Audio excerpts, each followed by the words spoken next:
संकर्षण भगवान को कोई पूछा, इतना बड़ा विराट संसार को आप फन में ले रखे, आपको वजन नहीं होता?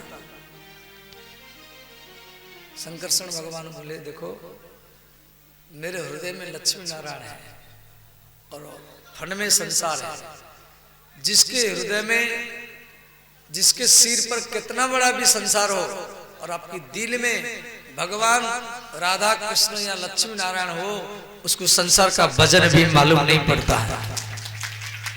और आपको भी ऐसे ही जिंदगी जीना है। परिवार का भार मस्तक में हो,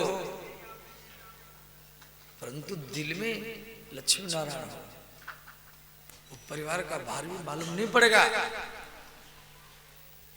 वो संसार का वजन आपको मालूम पड़ेगा नहीं। यदि आपके हृदय में लक्ष्मी नारायण नहीं है, भगवान राधा कृष्ण सीताराम नहीं है, शिव पार्वती नहीं है, और मन सिर पर संसार है, हाय हाय करते रहेंगे, टेंशन बेचैन में जिंदगी जिएगी। इसीलिए ये रूप हर फोटो में दिखा जाता है। और वो रूप अक्रूर जी को जल में दर्शन हुआ।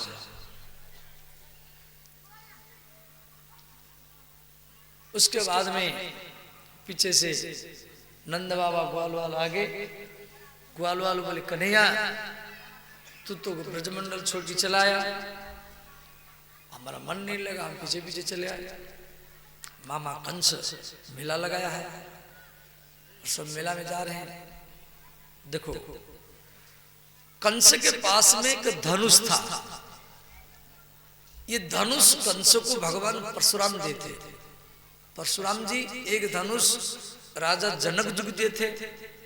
जिस धनुष को भगवान परशुराम शिव जी से प्राप्त किए थे और संपूर्ण पृथ्वी को जीते थे। तो एक धनुष को तो कंस ये जनक जी को देते, जो धनुष को राम जी तोड़ करके सीता माता से विवाह किए। ऐसा ही और एक धनुष परशुराम जी कंस को देते और बोले, ये धनुष का पूजा करना, इससे आपका बल बढ़ेगा, प्रतिष्ठा बढ़ेगा, और ये धनुष के लिए एक मेला लगाना। परंतु ये धनुष को यदि कोई तोड़ देगा, उसी के द्वारा आपका मृत्यु होगा। और उसी धनुष के मेला में ये बड़े बड़े पहलवान को बुलाया है कृष्ण बलराम को मारने के लिए। और वो धनुष सब प्रणाम करते थे और सब नया नया कपड़ा पहन करके जा रहे हैं। ग्वाल वाले बोले, कन्हैया हम सब ग्वालिया हैं, हमको कपड़ा चाहिए। तो कंस का धोबी जा रहा था, वो धोबियों का राजा था। कृष्ण बोले, भैया हमको कपड़ा चाहिए। वो धोबी नाराज हो गया, मैं कंस का धोबी हूं, हिम्मत के सिवा मांगने के लिए, अभी आपको मार डालूंगा। भगवान कृष्ण क्या किए, वो धोबी को पकड़े, पिछले जन्म का याद किए। यही धोबी था जो सीता माता का निंदा किया था। भगवान राम सीता को अयोध्या से अलग किए थे, और आज वही राम कृष्ण के रूप में आए। वो धोबी को एक मुक्का मारे, एक मुक्का में उसकी राम नाम सत्य हो गया। कपड़ा को उठा उठा करके सब ग्वाल वाल पहनने लगे। कपड़ा कंस का था, कंस मोटा है, तो कपड़ा एक एक कपड़ा में 10-10 ग्वाल वाल फंस गए। ततस्तु बायक, एक दर्जी के पास में वो कपड़ा को सिलाई किया गया। उसके बाद में सुदामा नाम का एक मालाकार था, भगवान को माल्यार्पण किया। उसको भी भगवान भक्ति का वरदान दिए। कंस की एक दासी थी जिसके नाम है कुब्जा, वो कंस को चंदन लगाती थी। कृष्ण बोले, मौसी हमको चंदन लगा दो। कुब्जा कृष्ण को, बलराम को, ग्वालवाल को, सबको लगाया। अब कृष्ण सोचे, बिचारी मुझे चंदन लगाया है और मैं इसको क्या दूं। तो कृष्ण ने क्या किए, उसके चरणों को चरण में दबाए, हाथ को पकड़ करके हाथ में, चरणों को चरण में दबाए और हाथ को हाथ में पकड़े, और एक हाथ चिबुक के नीचे रखे, झटका लगाए, वो सुंदर स्त्री बन गई। कुछ जब सुंदरी बन गई, कृष्ण को बोली, मैं आपके साथ शादी करूंगी। कृष्ण बोले, सावधान, तुम मेरे साथ शादी करेंगे, पिछले जन्म का आदत अभी भी नहीं छोड़ा। ये कुब्जा पिछले जन्म में सुपनखा थी। सुपनखा जिसके नख बड़ा हो उसको सुपनखा कहा जाता है। और ये सुपनखा पंचवटी में जब राम जी के पास आई थी और राम जी को बोली, तुमसम पुरुष नमोसम नारी यह संजोग विधि रचा विचार,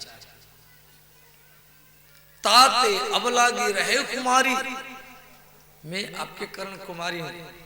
सुपनखा कुमारी नहीं है, सुपनखा विधवा है। उसके पति का नाम है विद्युत जिह्वा।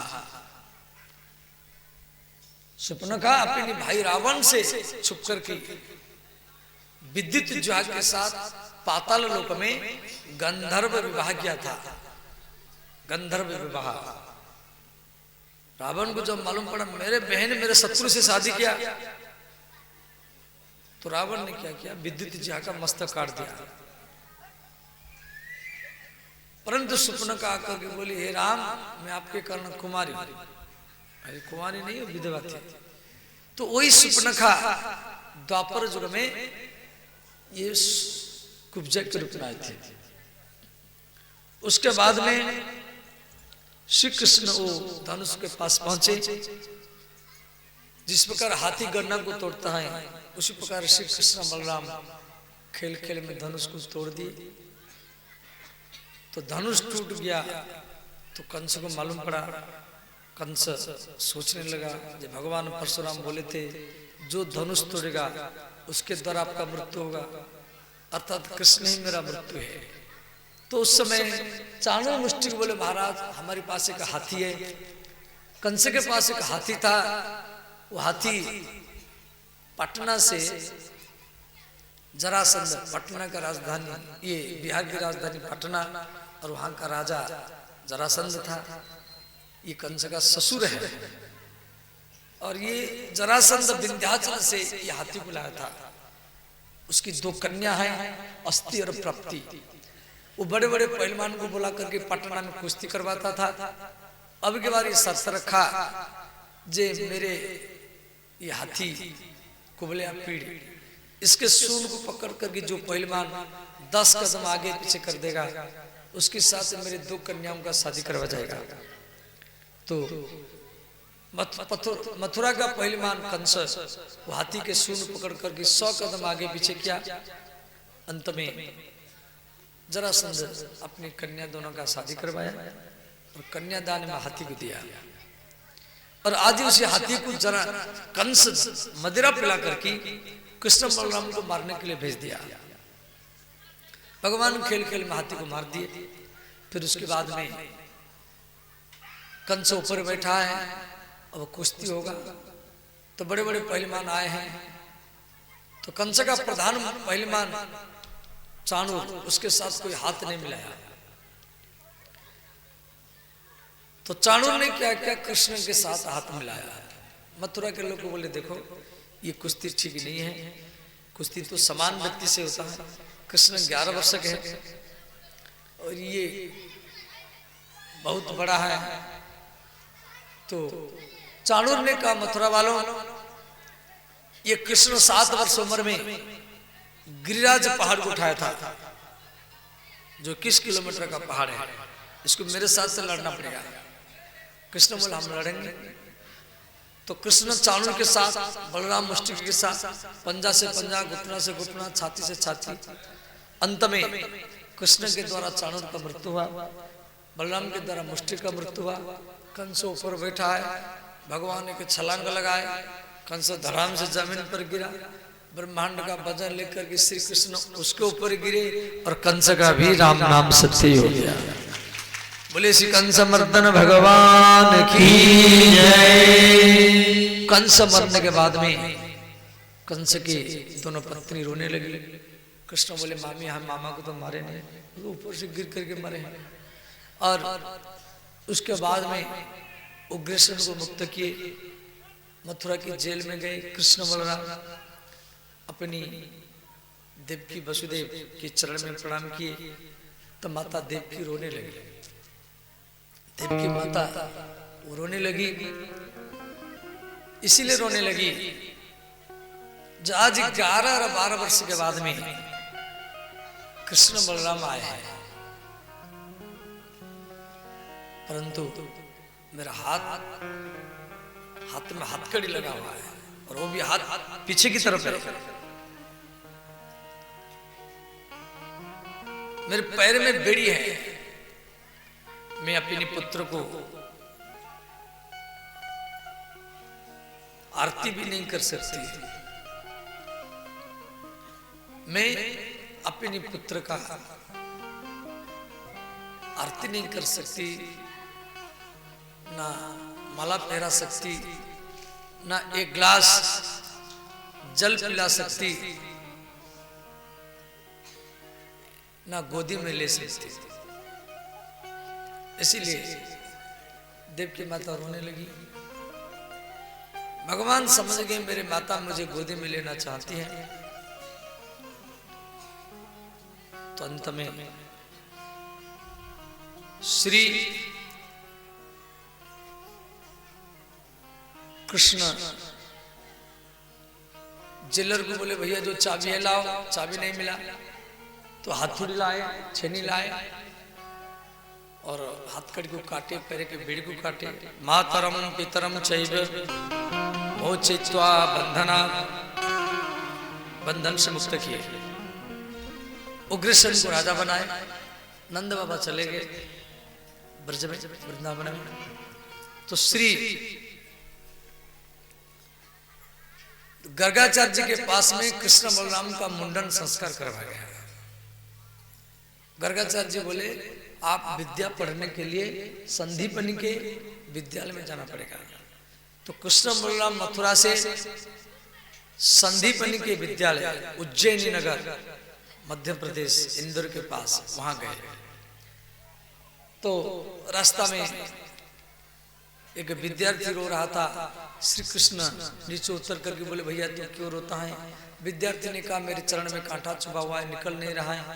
तो भगवान दांत से कांटा को निकाले, उसके साथ मित्रता किए, उसका नाम पूछे। विद्यार्थी ने कहा मेरा नाम सुदामा है। तो भगवान कृष्ण सुदामा से मित्रता वहीं पर हुआ। 64 दिन में 64 प्रकार के विद्या अध्ययन किए। उसके बाद में गुरु संदीपनी विद्या दक्षिणा में वो अपना पुत्र को मांगे। कृष्ण बलराम अरब देश, ये अरब सागर जो महाराष्ट्र के पास में जो समुद्र है वहां पर पहुंचे। समुद्र को बोले, समुद्र ने कहा नहीं नहीं मैं गुरुपुत्र को मारा नहीं, एक शंखासुर गुरुपुत्र को खा गया। भगवान श्री कृष्ण वो शंखासुर को मारे और अंत में यमलोक में पहुंचे और यमराज को बोले श्री भगवान उवाच गुरुपुत्र मिहानीतं निज कर्म निबंधनं आनेश्व महाराज मत शासन पुरस्कृत्य। तो गुरुपुत्र को यमलोक से जीवित करके गुरु दक्षिणा में दिए। फिर भगवान मथुरा में आए। मथुरा में कृष्ण 14 वर्ष रहे हैं और उद्धव को भेजे हैं। और उद्धव गोपी संवाद बहुत बड़ा मार्मिक संवाद है। उद्धव संवाद को हम प्रणाम करते हुए कथा को आगे ले रहे। मुझे रुक्मिणी विवाह तक लेना है, बस 2 मिनट के भीतर रुक्मिणी विवाह हम करेंगे। और जरासंध मरने के बाद में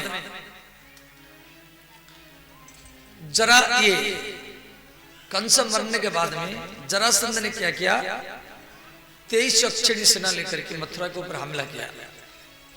भगवान कृष्ण बलराम सब सेनाओं को मार देते थे और जरासंध को छोड़ देते थे। इस प्रकार जरासंध, इसको बोलो, इसको ऑन करें टीवी को, इतना व्यक्ति आप बैठे हैं, अब लोगों को इतना अनुमान नहीं है, ध्यान देना है।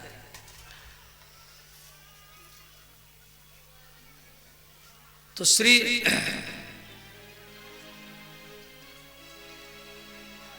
जरासंध 17 बार मथुरा के ऊपर हमला किया और हर बार वो हार करके आता था।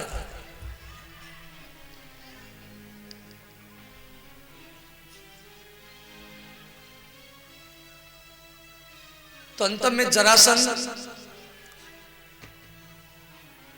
काली यवन के साथ मित्रता किया, और ये जो काली यवन है ये यवनों के राजा था, माने मुसलमान के राजा, ये अरब देश में रहता था। तो जरासंध जब 17 बार हार गया, 18वां बार वो सब ब्राह्मणों को पटना बुलाया और सब ब्राह्मणों को जेल में बंद कर दिया। तो ब्राह्मणों जेल में हवन करो, अब की बार मेरा जीत होना चाहिए, यदि अब की बार मैं हार करके आऊंगा सब ब्राह्मण का मस्तक काट दूंगा। ब्राह्मण सब पटना की जेल में हवन करते रहे। उधर भगवान कृष्ण बलराम जी को बोले भैया अब तो मथुरा छोड़ना पड़ेगा, को उधर काली यवन आ रहा है अरब देश से, उधर बिहार से जरासंध आ रहा है। तो विश्वकर्मा के द्वारा श्री द्वारिका नगरी भगवान कृष्ण बनाए, सोने की द्वारिका जो गुजरात में। तो भगवान मथुरा में जो यदुवंशी थे सबको रात रात में द्वारिका भेजते हैं। और तो द्वारिका में सब यदुवंशी पहुंचे। काली यवन जरासंध मथुरा में पहुंचे। काली यवन देखा ये कृष्ण अकेला है, ना रथ है, ना घोड़ा है, ना हाथी है, ना सिपाही है। तो काली यवन का आप कैसे लड़ेंगे? भगवान बोले देखो मेरे पास कोई नहीं है और आपके पास भी कोई होना नहीं चाहिए, मैं उसी जगह में लड़ूंगा जहां पर मेरा भी कोई ना हो, आपका भी कोई ना हो। तो भगवान कृष्ण काली यवन को मथुरा से आगरा लाए। आगरा मथुरा से 50 किलोमीटर दूर है और आगरा से 80 किलोमीटर दूर पर एक धौली पहाड़ है, वहां मुचकुंद गुफा है। उसी गुफा में मुचकुंद नाम के राजा सोए थे। कृष्ण क्या कि गुफा में घुस गए और अपने पीला वस्त्र को उड़ा दिए, छुप गए। अब काली यवन ने सोचा यही कृष्ण है, यहां पर आकर सो गया, लात मारा। तो मुचकुंद को, कथा तो बहुत लंबा है, मुचकुंद को इंद्र आशीर्वाद दिया था कि जो आपका निधि तोड़ेगा उसके आपका दृष्टि पड़ते पड़ते उसका मृत्यु होगा। तो जैसे काली यवन कई लात मारा, मुचकुंद का निधि टूटा। मुचकुंद का नजर जब काली यवन के ऊपर पड़ा, काली यवन जल करके भस्म हो गया। इधर श्री कृष्ण मुचकुंद को बोले कलियुग में और एक बार आपको जन्म लेना पड़ेगा। तो ही मुचकुंद फिर कलियुग में जूनागढ़ में भक्त नरसिंह के रूप में जन्म लिया। और श्री बलराम जी, श्री कृष्ण मथुरा में आए। तो बलराम जी क्या कर रहे थे, जरासंध को नीचे दबा करके उसके छाती में घुटना रख करके बार बार मुक्का मार रहे थे। तो कृष्ण बोले भैया आप क्या कर रहे हैं? बलराम जी बोले कन्हैया इस 17 बार हारा और 18वां बार यवनों को, मुसलमान को विदेश से बुला करके भारत के ऊपर हमला किया है, इसलिए मैं अब की बार इसको छोड़ूंगा नहीं, इसको मारूंगा। कृष्ण बोले भैया इसका जो मृत्यु है वो भीमसेन का हाथ में लिखा हुआ है और वो भी बिहार में राजगीर में होगा, तो इसको छोड़ दिया जाए, हम भाग जाएंगे। बलराम जी बोले भागेंगे क्यों? कृष्ण बोले भैया ये 10,000 ब्राह्मणों को पटना की जेल में बंद करके आया है, यदि हार करके जाएगा तो ब्राह्मण का मस्तक काट देगा, ये प्रतिज्ञा करके आया है, इसलिए हम हारेंगे, इसको जिताएंगे। और हमारी हारने से यदि 10,000 ब्राह्मण जीवित हो जाते हैं वो सबसे बड़ा जीत ही माना जाएगा। तो भगवान कृष्ण ब्राह्मण को बचाने के लिए संग्राम के मैदान से भाग गए। तो भगवान का एक नाम पड़ा रणछोड़। बोले श्री रणछोड़ भगवान की जय। इधर जरासंध आया, सब ब्राह्मण को जेल से मुक्त किया। भगवान कृष्ण बलराम द्वारिका में पहुंचे। भगवान 25 वर्ष हो चुके हैं, क्यों वृंदावन में 11 वर्ष, मथुरा में 14 वर्ष और बलराम जी 26 वर्ष हो चुके हैं। तो रेवत नाम के एक राजा थे, इनकी कन्या की नाम था रेवती। रेवती ये सत्ययुग की थी। तो ये सीधा ब्रह्मा जी के पास चले गए, मेरे कन्या की लगी कोई वर नहीं मिलता है। ब्रह्मा जी बोले आप अपनी कन्या को ले जाओ द्वारिका में, श्री बलराम जी के साथ शादी कराओ। तो रेवत महाराज द्वारिका आए।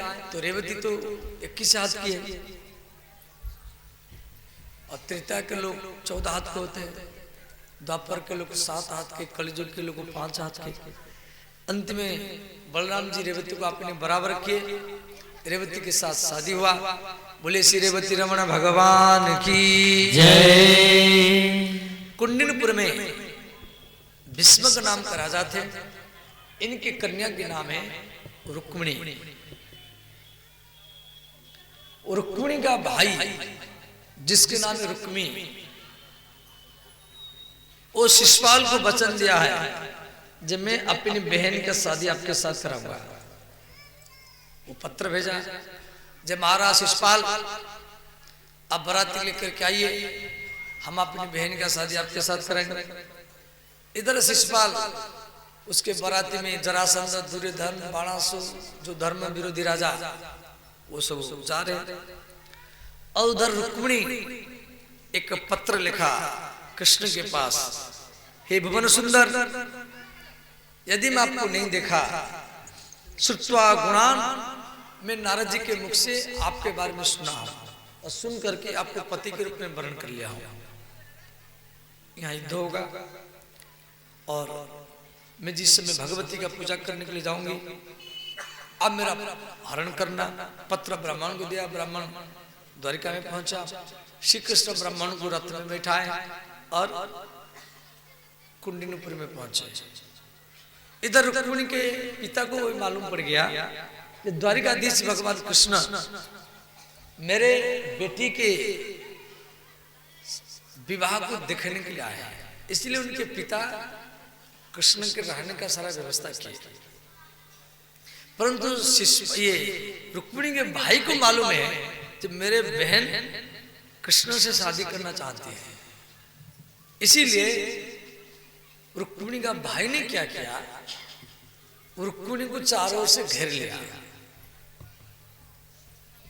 अब राजकन्या विवाह मंडप को जाएगी और विवाह मंडप को जाने से पहले वो भगवती गौरी का पूजा करने के लिए जाएगी। तो देवी रुक्मिणी राजमहल से भगवती का पूजा करने के लिए जा रहे हैं। चारों ओर से सिपाही सब घेर रखे। रुक्मिणी रोती हुई जा रही है, जब मेरे भैया चार तरफ से घेर लिया, अब भगवान कैसे आएंगे, कैसे मेरा हरण करेंगे। तो देवी रुक्मिणी मंदिर में जाकर के पूजा किया और हाथ जोड़कर की स्तुति किया।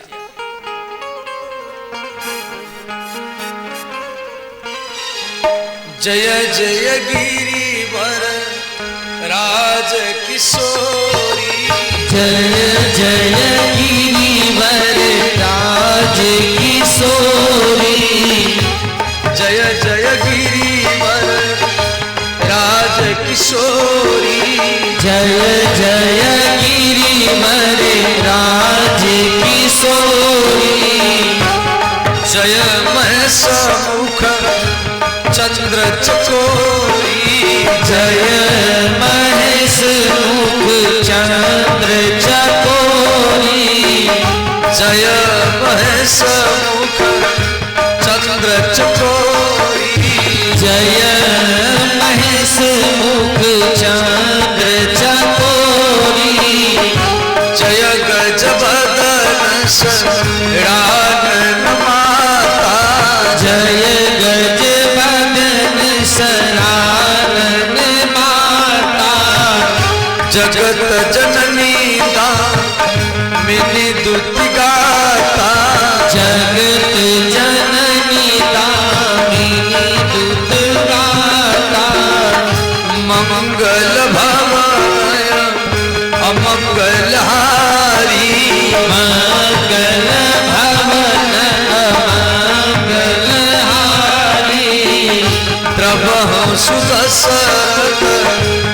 चिर बिहारी द्रवहु सुदशरथ अजिर बिहारी।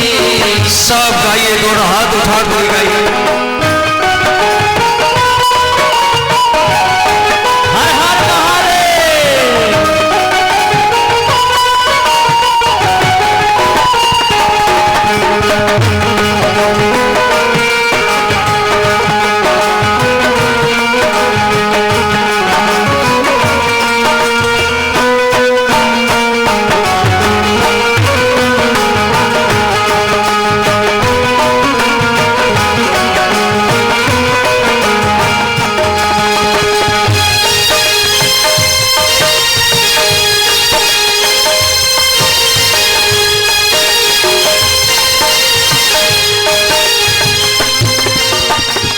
विनय प्रेम वश भई भवानी विनय प्रेम बस भई भवानी।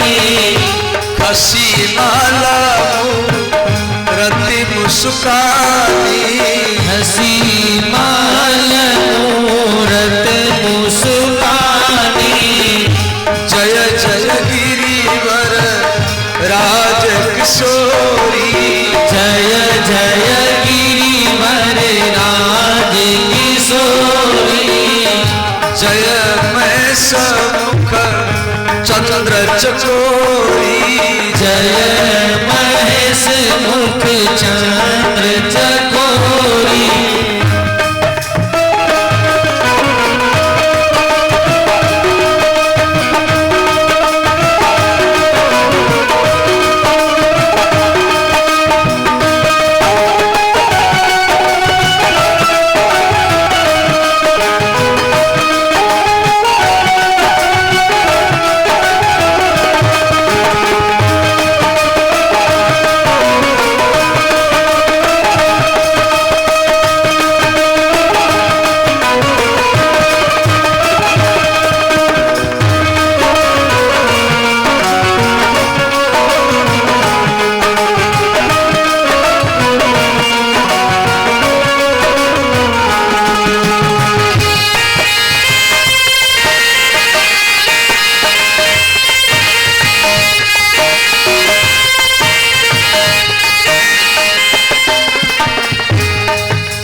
इस प्रकार देवी रुक्मिणी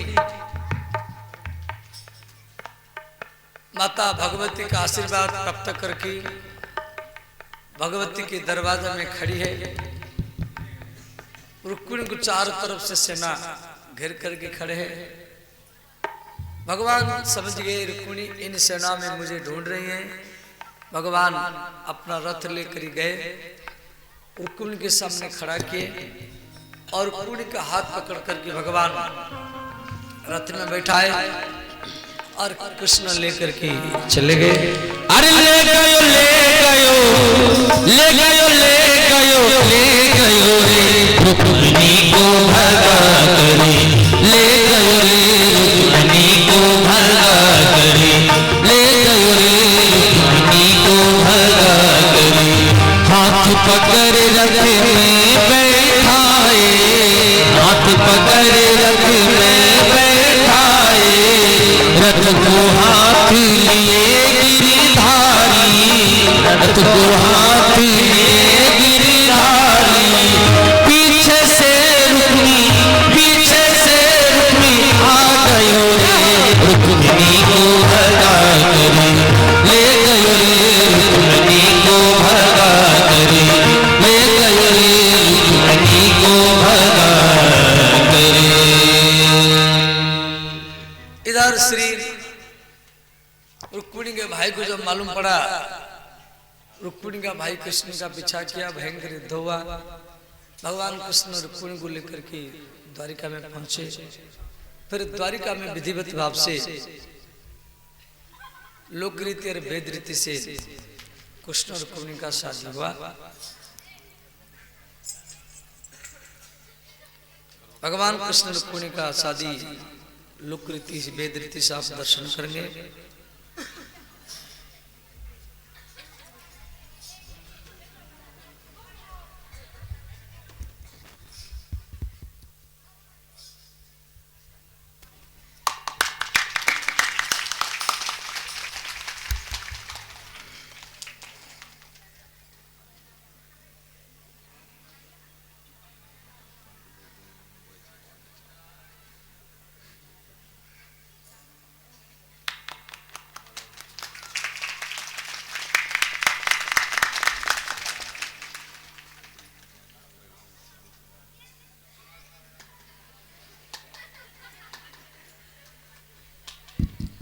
अभी आप लोग भगवान का अभी वरमाला हुआ, वरमाला का दर्शन किए। अब हम लोग वेद मंत्र से भगवान का विवाह का दर्शन करेंगे। अभी माताओं को मंच पे आने का अवसर प्राप्त होगा, अभी बैठे रहेंगे सभी कोई।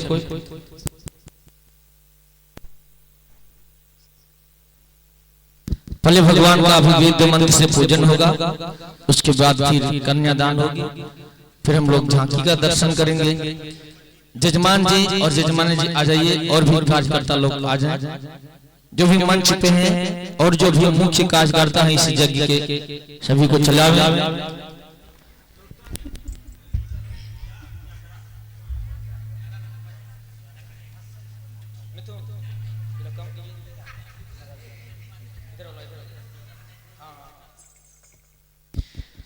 हस्त जलाजल पुष्पानि कृत्वा, थोड़ा सा कैमरा से साइड हो जाइए। ओम हरि ओम पुरुष वेदगं सर्वं जद्भूतं यस्य भाव्यं ओम सुचक्षा अहमक्षिभ्यां भूयाश गं सुवर्चा मुखे च नमः शुश्रूत्कर्णाभ्यां भूयाश ओम पुनन्तु मां देवजनः पुनन्तु मनसाधियः पुनन्तु विश्वभूतानि जात वेद पुनीहिमां ओम हरि ध्यानं समर्पयामि श्री रुक्मिणी कृष्ण चरण कमलेभ्यो नमः। ठाकुर जी के पास रख दीजिए। ध्यानांते चंदनम, भगवान को चंदन लगाएंगे। माता जी लोग रुक्मिणी जी को तिलक कीजिए और जजमान जी लोग कृष्ण जी को करेंगे।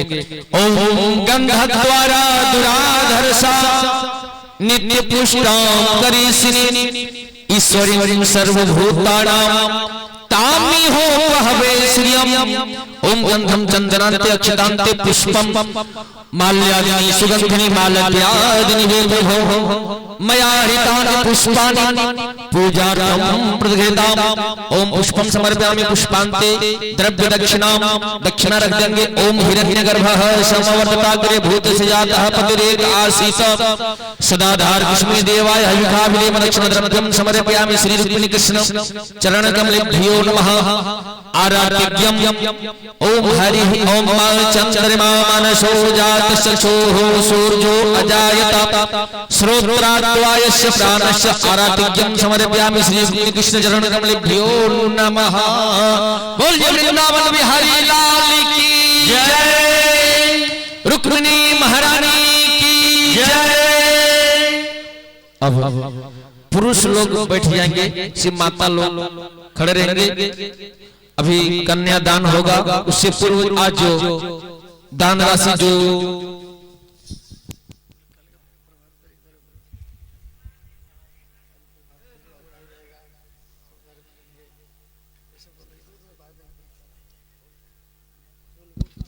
सभी को बैठे रहेंगे। कल हम लोग पदभार लेकर के औराही गांव की ओर जाएंगे। कल सभी साधु संत ठाकुर जी महाराज जी औराही गांव की ओर हरिनाम संकीर्तन गाते हुए भिक्षा करने के लिए जाएंगे। तो औराही वाले ध्यान देंगे, सभी को अपने अपने घर को सफाई करके रखेंगे। आंगन में कुर्सी लगा करके रखेंगे, स्वागतम वेलकम लिख करके रखेंगे। जब तक ठाकुर जी महाराज जी वृंदावन बिहारी आपके आंगन तक नहीं चले जाएंगे, आप घर में रुकेंगे और धूमधाम से ठाकुर जी का स्वागत और इस यज्ञ को सफल करने के लिए बढ़ चढ़ के सहयोग करेंगे। कल प्रभात फेरी औराही गांव की ओर, कल दिन भर औराही गांव में ही प्रभात फेरी होगी। तो सभी को तैयार रहेंगे और बढ़